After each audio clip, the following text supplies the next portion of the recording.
Hello नमस्ते नमस्कार welcome back to my channel. I hope सगळे मस्त मजेत आणि हेल्दी असाल. तर आम्ही आता चाललो डीमार्टला. थोडंसं साहित्य आणायचं होतं आणि आहेत बाकीची थोडी कामं, तर ती करून येणार. राज नंदिनी झोपली आहे, तिला तसंच घेऊन चाललो आहे. म्हणलं आता उशीर होईल, नंतर परत येऊन जेवण वगैरे यायला उशीर होतो, त्यामुळे तिला बिचारीला झोपेतनं तसंच घेऊन चाललो आहे आम्ही.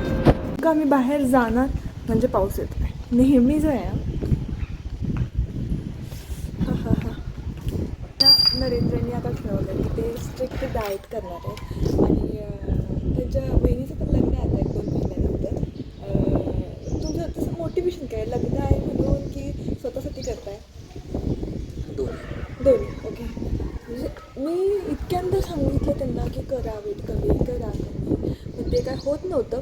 पण ह्यावेळेस स्वतःहून त्यांनी असं ठरवलं की मी वेट कमी करणार आहे आणि म्हणतात की आता मी सोमवारपासून ॲक्च्युली जेव्हा ठरवेन तेव्हाच करायचं असतं, बट ते म्हणतात मी सोमवारपासून माझी वेट लॉस जर्नी स्टार्ट करणार आहे.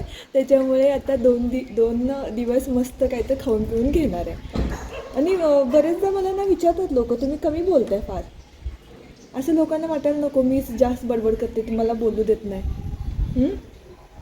असं बसून बोलणंच होत नाही ना. नाही तुम्ही बोलत नाही असं म्हणतात काय व्हिडिओमध्ये कधीच. माझ्या संबंधित काही येतच नाही. असं थोडी असतंय. काही नाही, मी शांत स्वभाव आहे म्हणे.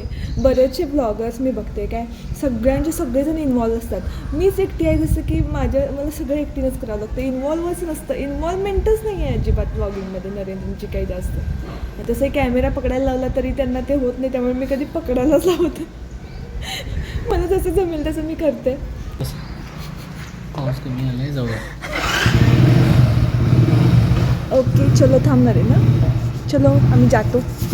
का नूडल घ्या. नूडल घेऊया की.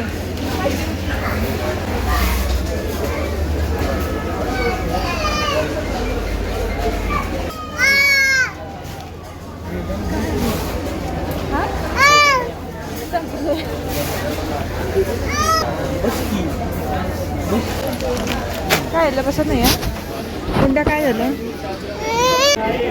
चलो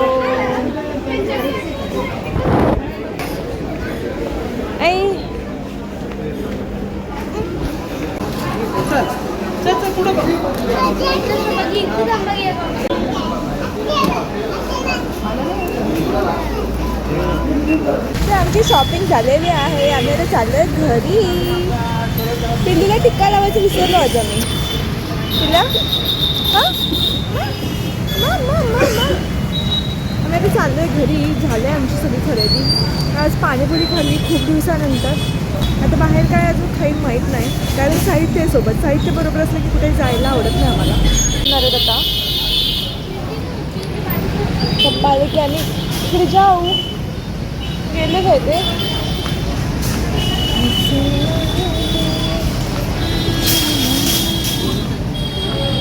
जस्ट डीमार्टवरून आलो आहे आम्ही. जे प्लॅनमध्ये नव्हतं ते पण सगळं घेऊन आलो आहे. ऑब्व्हियसली लागणाऱ्याच गोष्टी होत्या, पण आत्ता ते घ्यायचं प्लॅन नव्हतं. या काय रडायला लागले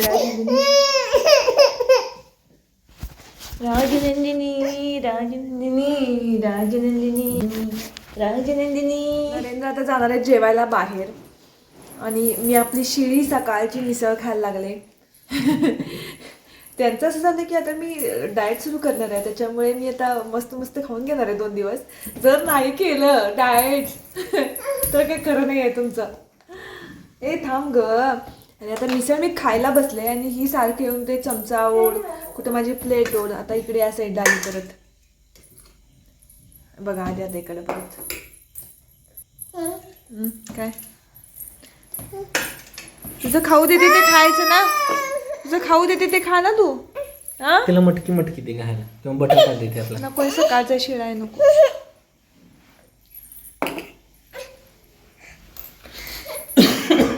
आता काय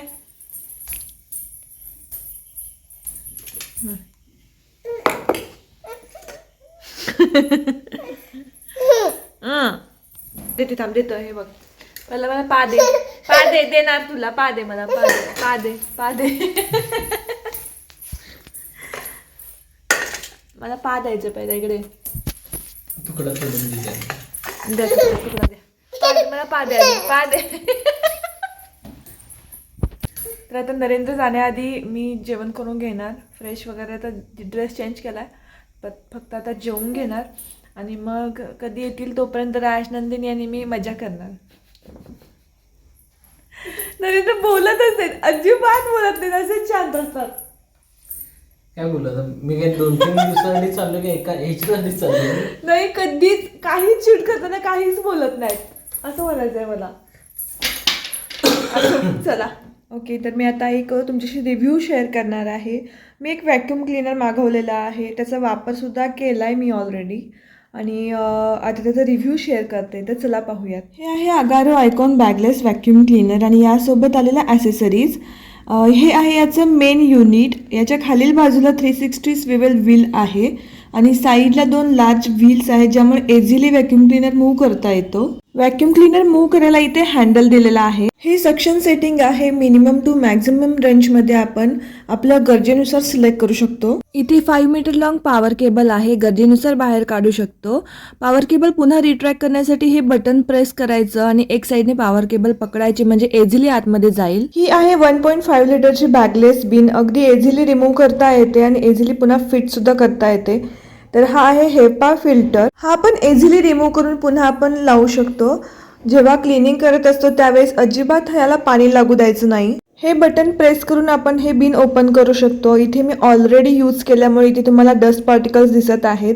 इथे ट्विस्ट करून हे आपण बाहेर काढून पुन्हा आतमध्ये बसवू शकतो. क्लिनिंग केल्यानंतरचे सगळे डस्ट पार्टिकल्स यामध्ये जमा होतात. हे बिन इझिली पुन्हा आपण या मेन युनिटमध्ये फिट करू शकतो. हा दुसरा फिल्टर आहे. तर हा फिल्टर डस्ट पार्टिकल्स मोटरमध्ये जाण्यासाठी रोखतो. हा आहे फ्लोअर ब्रश. इथे हा ब्रश दिलेला आहे आणि याला खालील बाजूला 2 व्हील्स आहेत, त्यामुळे फ्लोअरवरती अगदी इझिली मूव्ह करता येतं आपल्याला. हार्ड एरियाज क्लीन करण्यासाठी हे बटन प्रेस करून ब्रश बाहेर आपण काढू शकतो.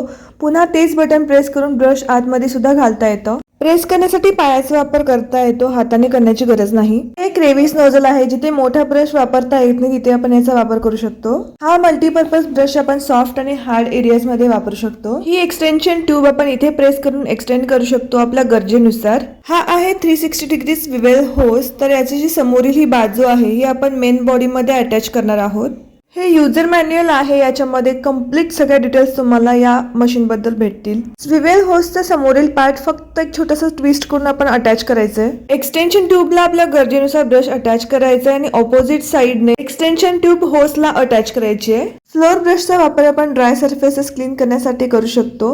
वेट सर्फेसेस आपण याच्याने क्लीन करू शकत नाही. हार्ड सर्फेसेस वरील समोरील जे बटन दिलेलं आहे ब्रश वरती, तर ते प्रेस करून आपण हा फ्लोअर ब्रश वापरू शकतो.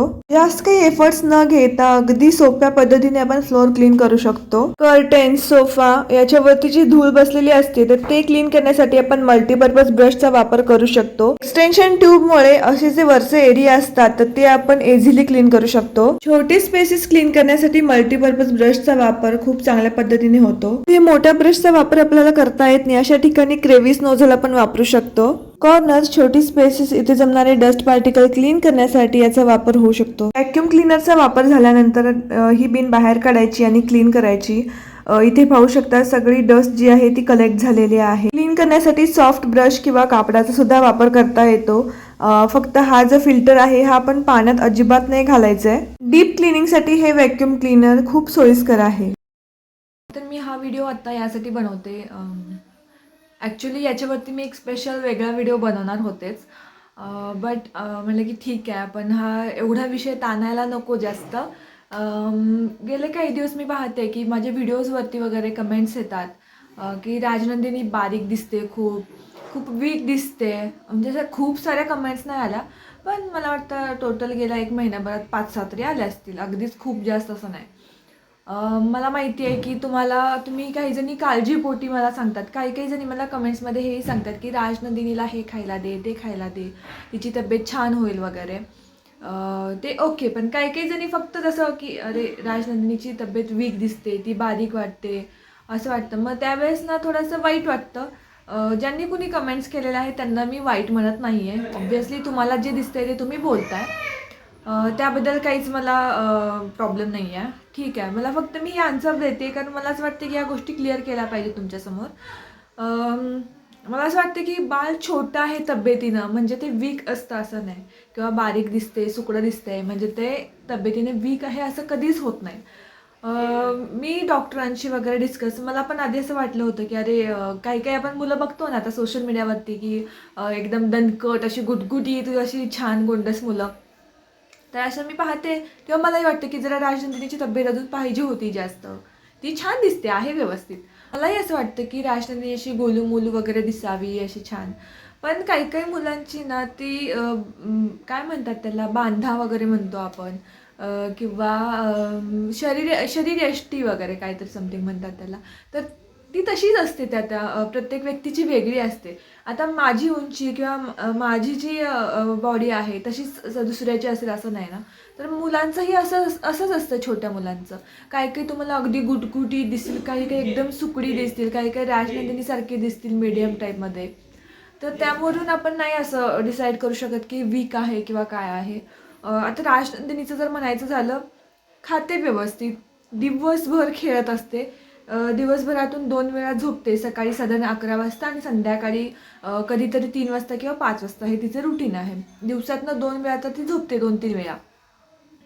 मग तिचे सगळं रुटीन छान आहे आणि ती कडकडी खूप आहे. आता आमच्याकडे कडकडी म्हणजे काय की दिवसभर खेळत असते, एक ठिकाणी शांत अजिबात बसणार नाही. आता इथं बेड आहे तर या बेडवर सारखं चढायचं उतरायचं चढायचं उतरायचं, बाहेरच्या बेडवर सेम असतं, इकडून तिकडे चालूच असतं तिचं. ती 1 सेकंडसुद्धा एक ठिकाणी बसून खेळत नाही, 1 सेकंड म्हणते मी. ती कंटिन्युअस अशी गोल गोल इकडे तिकडे फिरतच असते. त्याच्यामुळे काही काही मुलांचं खाल्लेलं सगळं त्यातच निघून जातं आणि अंगाला लागत नाही म्हणतात. पण जी मुलं खूपच गुटगुटीत दिसतात किंवा ती हेल्दीच आहेत असं पण म्हणू शकत नाही ना, किंवा ॲक्टिव्ह आहेत असं म्हणू शकत नाही. काही काही असतील सुद्धा, मी सगळ्यांनाच असं म्हणत नाही आहे. मला असं वाटतं की तुमचा ज्यांना कुणा असं वाटतंय की बाबा बारीक आहे म्हणजे वीक आहे, हा माइंडसेट तुमचा बदलणं गरजेचं आहे असं मला वाटतंय. राग मानू नका कुणी माझा, मी हे बोलते याचा. कारण माझी एक फ्रेंड आहे, मी तिला विचारलं की मला कसं अगदी तुम्ही लोकच असं नाही, मला आमच्या घरचेही मला बोलतात की तब्येत कमी वाटते. आता नेक्स्ट ह्या वेळेस आले तेव्हा छान झाले तब्येत, त्याच्या पुढच्या वेळेस हा तब्येत कमी झाले असं बोलतात. डॉक्टरांना मी भेटले होते, मी डॉक्टरना विचारलं की वजन वाढवण्यासाठी तब्येतीसाठी काय काय केलं पाहिजे. त्यांनी हेच सांगितलं की नॉर्मली जे खाते वगैरे तुम्ही जे खाताय तेच तिला द्या. आणि आता मी जी सेरेलॅकची जी तुम्हाला पावडरचा ते व्हिडिओ वगैरे दाखवला त्याच्यावर पण की तू अजून तिला तेच का देतेस मोठी झाले तर मी फक्त ते नाही देत, तिला बाकी सगळ्या गोष्टी पण देते आम्ही ज्या खातो. मी फक्त सेरेलॅक का ती वेगळी एक गोष्ट दाखवली, राजनंदिनीचे दात आत्ताशी 2 वरचे आले आहेत, खालचे छोटे छोटे आहेत, चावायला तर आलं पाहिजेत ना, अजून पोट तरी भरलं पाहिजेत ना, म्हणून मग ती 1 किंवा 2 टाईम दिवसातून मी ती सेरेलॅकची पावडर देते. बाकी मग आम्ही जेवताना जे भाकरी भाजी चपाती छोटे छोटे तुकडे करून देतो आम्ही तिला. डाळ भात म्हणजे अक्षरशः वरण भात जो असतो तो सुद्धा आम्ही तसाच देतो तिला, असं मिक्सरला लावून नाही देत. आता दात येत आहेत त्यामुळे ती खाऊ शकते.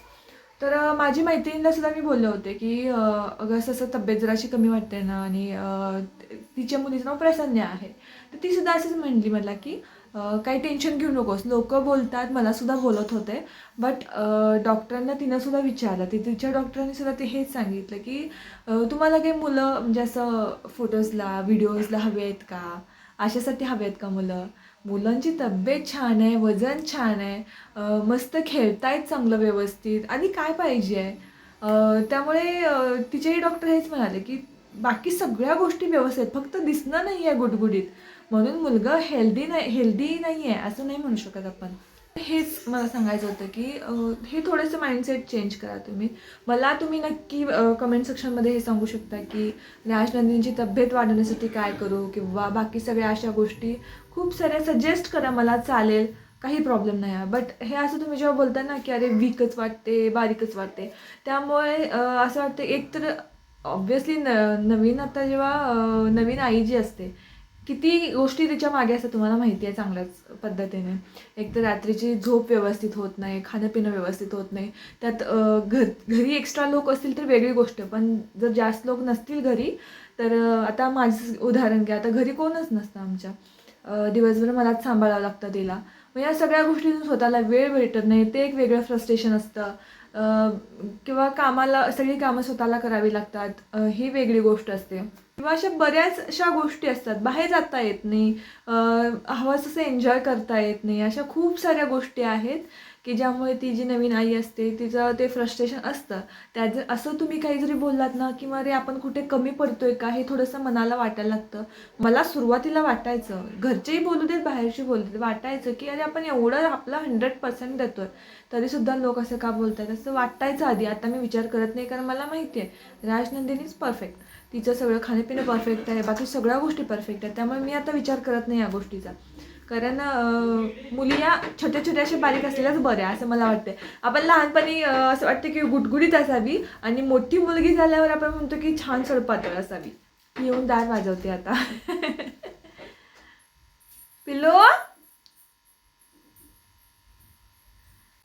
तर हेच मला बोलायचं होतं, याच गोष्टी तुमच्याशी शेअर करायच्या होत्या. तुमच्या आसपास किंवा तुमच्या रिलेशन्समध्ये जर अशा कोणी आई वगैरे असतील तर तुम्ही त्यांना या गोष्टींना सपोर्ट करा. नाही की असं जाऊन बोलावं की अरे किती वीक दिसते, किती बारीक दिसते, तब्येतच कमी आहे, असं असं बोलू नका.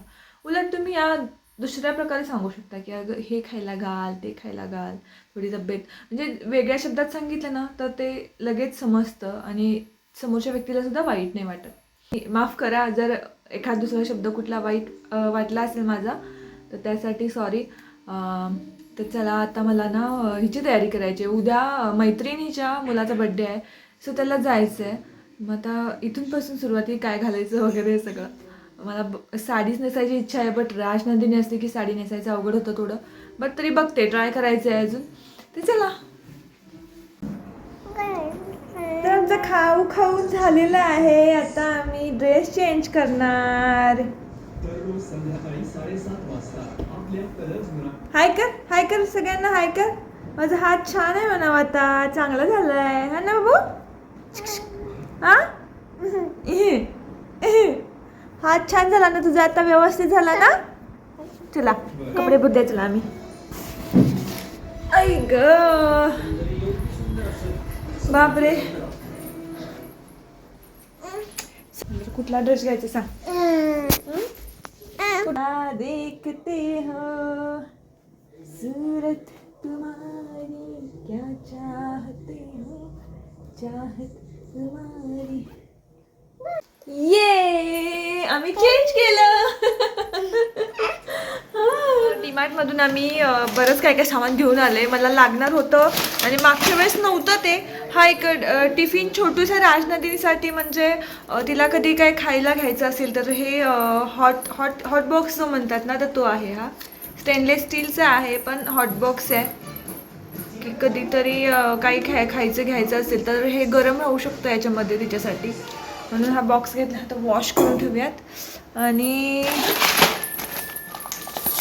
बाकी काय नॉर्मलच आहे. आता हे माझं काय म्हणतात त्याला, बॉडी वॉश, शॉवर जेल.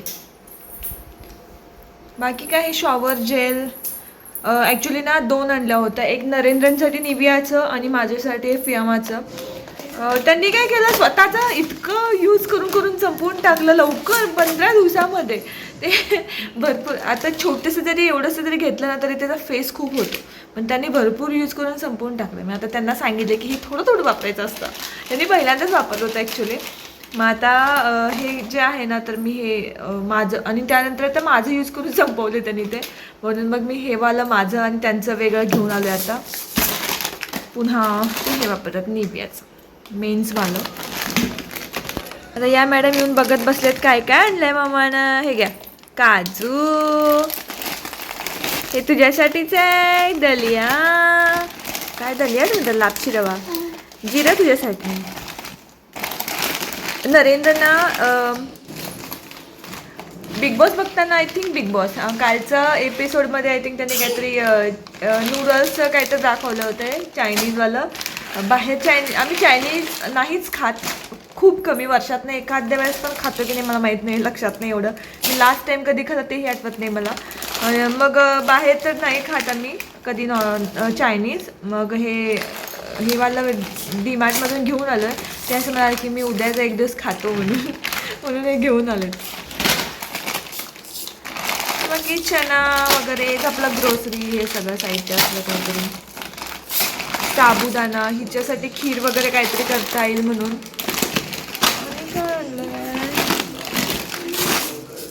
हे स्वतःसाठी त्यांनी घेऊन आलेत नरेंद्र मुखवास. मी पंढरपूरवरून येताना बेदाणे घेऊन आले होते. 1/2 किलो बेदाणे आणलेले. मी पंढरपूरवरून येताना बेदाणे आणलेले. ते सगळे खाऊन आम्ही संपवले. कारण गोड खायची इच्छा झाली ना तर मग बाकी काय असं कॅडबरी वगैरे नाही खात कधी. त्यामुळे ते कंट्रोल करण्यासाठी मग बेदाणे खातो. म्हणून मागे आणलेले संपले म्हणून पुन्हा हे घेऊन आले. गोड खाऊ वाटलं तर बेदाणे खाते मी. आणि बाकी मी पहिल्यांदा हे म्युझली आणलं आहे. भावानं त्याच्यासाठी आणलेलं तर मागच्या वेळेस मी एकदा खाल्लं होतं आणि मला खूप आवडलेलं. म्हणून मी हे माझ्यासाठी केसर क्रंचवालं म्युझली आणलं आहे with natural flavours. No maida, palm oil, preservatives, artificial colours असं लिहिलं आहे तरी याच्यामध्ये. इथे बघा काय चाललं आहे इथं. काय आहे बाबू?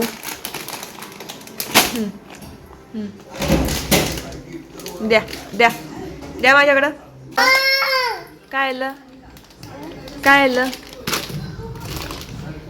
काय झालं? हा चला सोडा सोडा चला. संध्याकाळी 7 वाजता